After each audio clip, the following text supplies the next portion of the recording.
สบายดี FC ทุกคนมื้อนี้บ่าวเจ้าหว่างมาพี่น้องมาเบิ่งวัดเก่าแก่แห่งหนึ่งเนาะที่อยู่เมืองรองแกงพี่น้องเอ้ยซึ่งได้สร้างขึ้นตอนสมัยพระราชจักรลาวเนาะประมาณอยู่80-90 ปีที่แล้วเนาะโดยเมียของ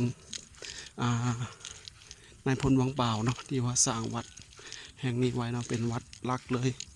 อยู่ในเมืองรองแกงเนาะพี่น้องเนาะเมืองรองแกงซึ่งตั้งอยู่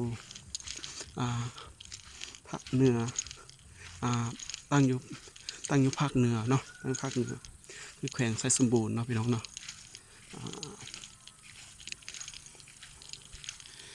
เมืองนี้จะเป็นเมืองภูเขาพี่น้องเป็นเมืองภูเขาเป็นภูเขาอ้อมล้อมไปหมดเลยพี่น้องเลยเท่านั้นก็จะเป็นภูหมอกนะพี่น้องนะเป็นภูหมอกเป็นสันภูหมอกเป็นภูที่สูงสมควรพี่น้องเลย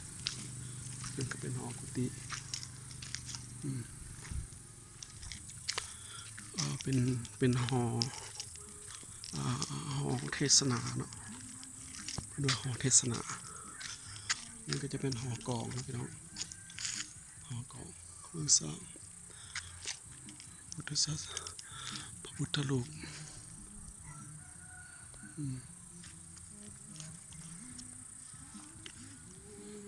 เป็นวัดเก่าแก่เลยพี่น้อง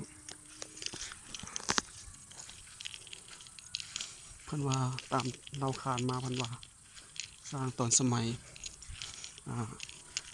พระราชจักรลาวเนาะพระราชจักรลาวสร้างขึ้นโดยภรรยาหรือเมียของนายพลวังเปล่าเนาะสร้างขึ้นเป็นวัดหลักวัดใหญ่วัดสำคัญอยู่ในเมืองรองแกงเลยพี่น้องเลย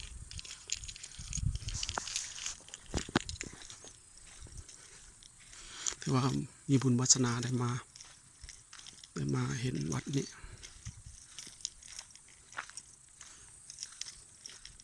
ประตูของทางเข้าจะตั้งอยู่เนินภูเนาะวัดนี้ตั้งอยู่เนินภูเลยก็อ้อมล้อมไปด้วยภูพี่น้องเลยภูผาป่าไม้เมืองรองแกงขอบใจเด้อพี่น้องเด้อที่เข้ามาชมเด้อ